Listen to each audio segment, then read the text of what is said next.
Hello friends, आप सभी का डेली करंट अफेयर शो में स्वागत है। फ्रेंड्स, आज है 20 जनवरी 2023 और 20 जनवरी के जितने भी करंट अफेयर्स के इंपॉर्टेंट क्वेश्चंस बन सकते हैं, सारे क्वेश्चनों को हम इस वीडियो में डिस्कस करेंगे। दोस्तों, आज की इस वीडियो का पीडीएफ इस वीडियो के डिस्क्रिप्शन से डाउनलोड कर सकते हैं। दोस्तों, पीडीएफ हमारे टेलीग्राम चैनल से भी आप डाउनलोड कर सकते हैं। यहाँ आपको सभी वीडियो का पीडीएफ मिल जाएगा। तो दोस्तों, अभी तक हमारे टेलीग्राम चैनल को ज्वाइनिंग नहीं किया है तो इस वीडियो के डिस्क्रिप्शन में लिंक है, आप जल्दी से ज्वाइनिंग कर लीजिए। चलिए हम लोग स्टार्ट करते हैं। तो दोस्तों, आपके स्क्रीन पर पहला प्रश्न कि न्यूजीलैंड के पीएम कौन हैं जिन्होंने अगले महीने अपने पद से इस्तीफा देने की घोषणा की है।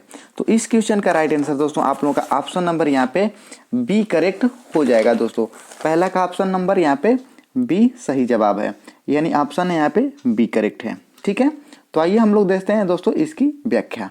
तो दोस्तों, जैसिंडा अर्डन, न्यूजीलैंड की पीएम जैसिंडा अर्डन अगले महीने अपने पद से इस्तीफा दे देंगी। उनका कार्यकाल 7 फरवरी तक समाप्त हो जाएगा। वह 2017 में न्यूजीलैंड की 40वीं प्रधानमंत्री बनी थी। जैसिंडा अर्डन के इस्तीफे की घोषणा के बाद ही देश के अगले पीएम की तलाश की जा रही है। इसके लिए लेबर पार्टी के सांसद रविवार को उनका विकल्प खोजने के लिए मतदान करेंगे।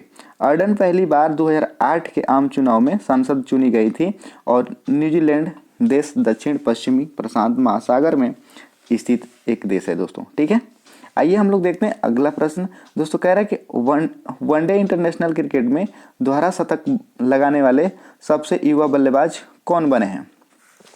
तो इस क्वेश्चन का सही आंसर है दोस्तों आप लोगों का ऑप्शन नंबर यहाँ पे डी, शुभमन गिल। शुभमन गिल यहाँ पे आप लोग का करेक्ट आंसर हो जाएगा। आइए हम लोग देखते हैं दोस्तों इसकी व्याख्या। तो भारत के युवा बल्लेबाज शुभमन गिल ने न्यूजीलैंड के खिलाफ ओडीआई क्रिकेट में दोहरे शतक जड़ दिया है। शुभमन गिल ने अपनी शानदार पारी के दौरान 19 चौके और 9 शानदार छक्के लगाए हैं। शुभमन वनडे में दोहरा शतक लगाने वाले सबसे कम उम्र के खिलाड़ी भी बन गए हैं। शुभमन गिल दोहरा शतक लगाने वाले भारत के 5वें बल्लेबाज बन गए हैं दोस्तों। भारत के 5वें बल्लेबाज ये बन गए हैं। यहाँ पे अब वह सचिन तेंदुलकर, वीरेंद्र सहवाग, रोहित शर्मा, ईशान किशन के साथ विशेष क्लब में शामिल हो गए हैं और गिल लगातार 3 छक्के लगाकर दोहरा शतक पूरा करने वाले दुनिया के क्या बन गए, पहले बल्लेबाज भी बन गए हैं दोस्तों। ठीक है, चलिए हम लोग देखते हैं अगला प्रश्न। दोस्तों, कह रहा है कि बदारा अली जुफ किस देश के उपराष्ट्रपति थे जिनका निधन भारत में हो गया है दोस्तों। ठीक है, जिनका भारत में क्या हो गया है, निधन हो गया है। तो इस क्वेश्चन का राइट आंसर दोस्तों हम लोग का हो जाएगा ऑप्शन नंबर यहाँ पे सी करेक्ट हो जाएगा, गाम्बिया। ये गाम्बिया के क्या थे, उपराष्ट्रपति। ठीक है, इनका हाल ही में क्या हो गया, भारत में निधन हो गया। ऑप्शन यहाँ पे सी करेक्ट हो जाएगा। आइए हम लोग देखते हैं इसकी व्याख्या। तो सही जवाब आप लोग का ऑप्शन नंबर सी था। ठीक है, पश्चिम अफ्रीकी देश गाम्बिया के उपराष्ट्रपति बदारा अली जुफ का भारत में निधन हो गया है। वह 65 वर्ष के थे दोस्तों और बीमार चल रहे थे। उनके निधन की जानकारी गाम्बिया के राष्ट्रपति आदामा बारो ने दी है। ठीक है, आप लोगों को याद रखना है कि यहाँ के राष्ट्रपति कौन है, गाम्बिया के आदामा बारो। ठीक है, वह 2022 में गाम्बिया के उपराष्ट्रपति नियुक्त हुए थे और गाम्बिया एक छोटा सा पश्चिमी अफ्रीकी देश है दोस्तों। ठीक है, ये क्या है, अफ्रीकी एक देश है छोटा सा, जिसकी राजधानी क्या है, बंजुल है। क्या है पे, बंजुल इसकी राजधानी है और यहाँ की करेंसी जो है दोस्तों क्या है, गाम्बियन दलासी। ठीक है, यहाँ की करेंसी क्या है, गाम्बियन दलासी। ठीक है, आप लोगों का करेक्ट आंसर ऑप्शन नंबर यहाँ पे सी हो जाएगा। चलते हैं अगले प्रश्न पे दोस्त। कह रहा है कि हाल ही में किस कंपनी ने भारत में गर्ल्स फॉर टेक STEM पहल के दूसरे फेज की शुरुआत की है। तो इस क्वेश्चन का राइट आंसर दोस्तों आप लोगों का ऑप्शन नंबर यहाँ पे ए करेक्ट हो जाएगा, मास्टर कार्ड। क्या हो जाएगा, मास्टर कार्ड आप लोग का यहाँ पे correct answer option number A है। ठीक है, आइए हम लोग देखते हैं इसकी व्याख्या। तो दोस्तों, मास्टर कार्ड ने हाल ही में भारत में चलाई जा रही गर्ल्स फॉर टेक STEM विज्ञान, प्रौद्योगिकी, इंजीनियरिंग और गणित एजुकेशन पहल के दूसरे फेज की शुरुआत की है। यह program American Indian foundation AIF और मास्टर कार्ड इम्पैक्ट फंड की साझेदारी की एक पहल है। और गर्ल्स फॉर टेक कार्यक्रम भारत के 6 राज्यों में आप लोगों का क्या है, 6 राज्यों में विस्तृत है। अब इसकी शुरुआत वर्ष 2000 कब करी गई थी, 2014 में इसकी करी गई थी दोस्तों। ठीक है, तो आइए हम लोग देखते हैं अगला प्रश्न दोस्त। केन बेतवा लिंक परियोजना की संचालन समिति की तीसरी बैठक किस राज्य या केंद्र शासित प्रदेश में आयोजित हुई है? तो इस क्वेश्चन का राइट आंसर दोस्तों हम लोग का ऑप्शन नंबर यहाँ पे बी करेक्ट हो जाएगा, दिल्ली में। ठीक है, ऑप्शन यहाँ पे आप लोग का सही जवाब क्या है, ऑप्शन नंबर बी आप लोगों का दिल्ली यहाँ पे करेक्ट आंसर है। ठीक है, आइए हम लोग इसकी देखते हैं व्याख्या। तो दोस्तों 18 जनवरी 2023 को केन बेतवा लिंक परियोजना की संचालन समिति की तीसरी बार नई दिल्ली में बैठक हुई है। इस अवसर पर बोलते हुए जल संसाधन विभाग के सचिव पंकज कुमार ने क्षेत्र की जल सुरक्षा और सामाजिक आर्थिक विकास के लिए केन बेतवा कनेक्शन परियोजना के महत्व पर जोर दिया है। उन्होंने कहा कि यह केंद्र और राज्य दोनों की परियोजनाएं हैं जो और दोनों इसे समय पर पूरा करने के लिए जिम्मेदार हैं दोस्तों। केन बेतवा लिंक प्रोजेक्ट में मध्य प्रदेश और उत्तर प्रदेश के 13 जिले आते हैं दोस्तों इसमें। ठीक है, चलते हैं हम लोग अगले प्रश्न पे। भारत का पहला 3x platform wind turbine generator किस राज्य में स्थापित किया गया है? तो इस क्वेश्चन का राइट आंसर दोस्तों आप लोगों का ऑप्शन नंबर यहाँ पे डी करेक्ट हो जाएगा, कर्नाटक। कहाँ पे हुआ है दोस्तों? कर्नाटक में हुआ है। ठीक है, स्थापित। तो चलते हैं अगला प्रश्न, इससे पहले हम लोग देखते हैं इसकी व्याख्या। अगला प्रश्न जाने से पहले हम लोग इसकी देखते हैं व्याख्या। तो कर्नाटक आप लोग का सही करेक्ट है। तो रिन्यू पावर ने गडग कर्नाटक में भारत का पहला 3x platform wind turbine generator स्थापित किया है। इस नए पवन टरबाइन जनरेटर का उपयोग देश की पहली राउंड द क्लॉक नवीनीकरण ऊर्जा परियोजना में किया जाएगा, जो पवन, सौर और बैटरी ऊर्जा भंडारण प्रौद्योगिकी को संयोजित करता है। यह परियोजना सालाना 1 मिलियन से अधिक परिवारों को क्या करेगा? बिजली प्रदान करेगा। आप लोग को याद रखना है कि 1 मिलियन से भी ज़्यादा इसका करेगा, सभी परिवारों को ये बिजली प्रदान करेगा दोस्तों। ठीक है, तो आइए हम लोग चलते हैं अगला प्रश्न पे। कह रहा है कि छत्तीसगढ़, राजस्थान और पंजाब के बाद किस राज्य ने हाल ही में सरकारी कर्मचारियों के लिए पुरानी पेंशन योजना OPS को फिर से शुरू किया है? तो इस क्वेश्चन का राइट आंसर दोस्तों आप लोग का ऑप्शन नंबर यहाँ पे सी करेक्ट हो जाएगा, हिमाचल प्रदेश। ठीक है दोस्त, यहाँ पे आप लोग का ऑप्शन नंबर यहाँ पे सी करेक्ट है। इस क्वेश्चन का राइट आंसर आप लोगों का ऑप्शन नंबर क्या है? सी सही है, हिमाचल प्रदेश। ठीक है, तो आइए हम लोग इसकी देखते हैं दोस्तों व्याख्या। तो हिमाचल प्रदेश सरकार ने उन सरकारी कर्मचारियों के लिए पुरानी पेंशन योजना OPS को बहाल करने का फैसला किया है जो पहले राष्ट्रीय पेंशन प्रणाली NPS के तहत कवर किए गए थे।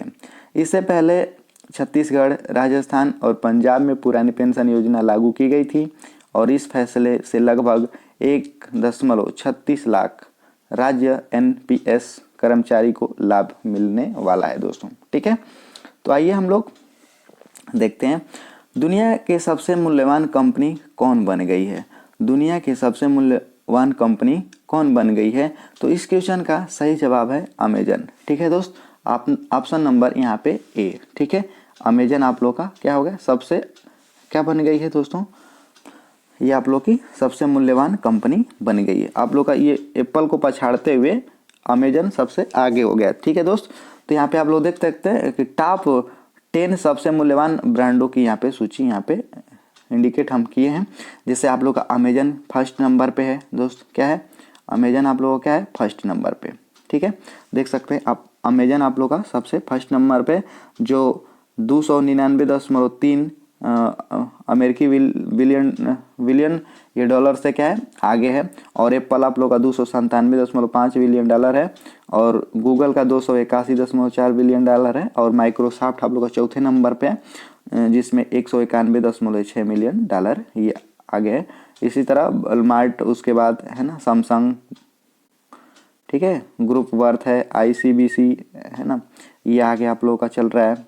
फिर से वेरिजोन मूल्य है, फिर से टेस्ला आप लोगों की कंपनी है ना 9वें नंबर पे है और टिकटॉक डैनिन वर्थ जो है आप लोगों का ये 65.7 बिलियन डॉलर से ये आगे चल रही है। तो ये टॉप 10 आप लोगों का 10 लिस्ट है, जिसमें सबसे पहले क्या है, अमेजन है। ठीक है दोस्त, तो इस बात को आप लोगों को याद रखना है। चलते हैं हम लोग अगले प्रश्न पे, और अगले प्रश्न पे जाने से पहले इसको भी हम लोग यहाँ पे चर्चा कर लेते हैं। तो अरबपति जेफ बेजोस है ना, आप लोग देखना है कि जो अमेजन के सीईओ का जेफ बेजोस, ठीक है, कि ई कॉमर्स कंपनी अमेजन पिछले साल के टॉपर्स एप्पल को पीछे छोड़ते हुए सबसे मूल्यवान ब्रांड बन गई है।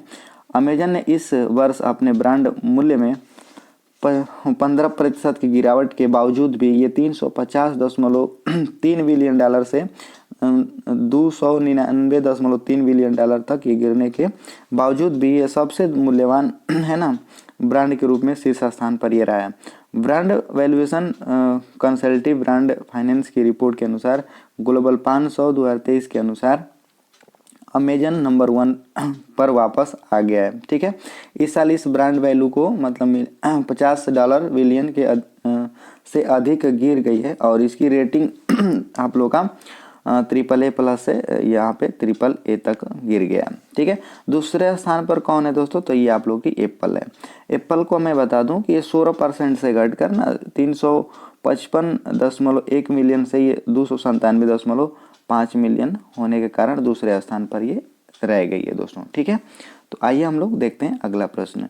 गूगल ने भारत में यूपीआई भुगतान के लिए किसका परीक्षण किया है? तो इस क्वेश्चन का सही जवाब है दोस्तों ऑप्शन नंबर ए। ठीक है, आप लोगों का option number A, sound by Google पे। ठीक है, तो आप लोग को यहाँ पे याद रखना है साउंड बाय गूगल पे। तो आप लोगों को मैं बता दूं गूगल के बारे में थोड़ा सा। तो गूगल के संस्थापक कौन है? लैरी पेज है। गूगल के संस्थापक कौन है दोस्त? तो लैरी पेज है और सर्गेई ब्रिन है। ठीक है, और गूगल के सीईओ कौन है इस समय? सुंदर पिचाई। इसकी स्थापना कब करी गई थी दोस्तों? तो आप लोगों को पता होना चाहिए कि स्थापना करी गई थी 4 सितंबर 1998 को। गूगल मूल संगठन क्या होता है? अल्फाबेट इंक होता है। ठीक है, गूगल का मुख्यालय कहाँ पे होता है? माउंटेन व्यू कैलिफोर्निया में है और संयुक्त राज्य अमेरिका। ठीक है, आप लोग इसको याद रख सकते हैं। ठीक है, चलते हैं अगले प्रश्न पे दोस्त हम लोग, और अगले प्रश्न जाने से पहले आप लोग इसको थोड़ा सा देख सकते हैं व्याख्या को।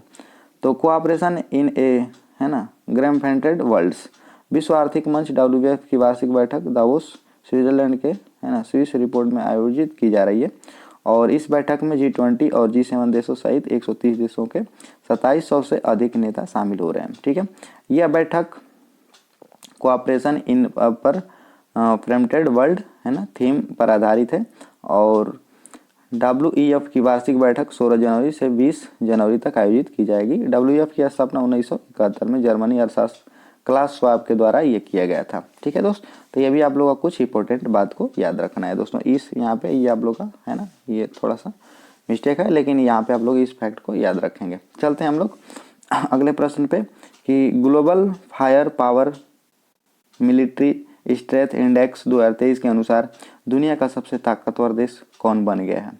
तो ये दोस्तों आप लोगों का ये 4 देश हैं, और 4 देशों में आप लोग का 2023 के अनुसार आप लोग ग्लोबल फायर पावर में कोई परिवर्तन नहीं किया गया। 4 शीर्ष पर ही हैं। तो शीर्ष पर सबसे पहले आप लोग का अमेरिका है। ठीक है, तो आप लोग का यहाँ पे अमेरिका, लेकिन कुछ में परिवर्तन हुआ है। जैसे आप लोग देखेंगे कि defence statics website global fire power, जिसको हम लोग GFP ने हाल ही में सबसे ताकतवर देशों की लिस्ट में जारी की है। Global fire power military strength index 2023 के अनुसार तुर्की एक बार फिर मध्य पूर्व, यहाँ पे याद रखना है कि जो मध्य पूर्व और उत्तरी अफ्रीका क्षेत्र का सबसे ताकतवर देश कौन बन गया? आप लोग का तुर्की बन गया। ठीक है दोस्त, इस इंडेक्स में दूसरे और तीसरे स्थान पर क्रमशः मिस्र और ईरान है, और ताकतवर देशों की लिस्ट में गल्फ कंट्री आप लोग का सऊदी अरब 5वें स्थान पे तथा UAE को 8वें स्थान पर रखा गया है। तुर्की वैश्विक रैंकिंग में भी 2 पायदान की छलांग लगाते हुए 11वें स्थान पर यहाँ पे ये पहुँच गया है, और ग्लोबल फायर पावर ने इस सूचकांक में दुनिया भर के 145 देशों की सैन्य ताकत की समीक्षा 8 फैक्टर के आधार पर की है।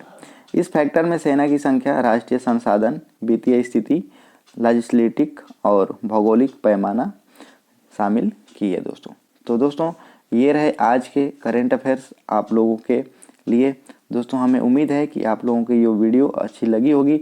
अगर वीडियो अच्छी लगी होगी दोस्तों तो आप अपने दोस्तों के साथ इस वीडियो को ज़रूर से शेयर कीजिएगा। अभी तक लाइक नहीं किए इस वीडियो को तो आप लोग लाइक कर दीजिएगा, और चैनल पे पहली बार विजिट कर रहे हैं तो चैनल को सब्सक्राइब कर पास वाली घंटी को प्रेस कर लीजिएगा, ताकि आने वाली वीडियो को नोटिफिकेशन आपको मिलता रहे। तो मिलेंगे अगली वीडियो में, तब तक के लिए जय हिंद, वंदे मातरम।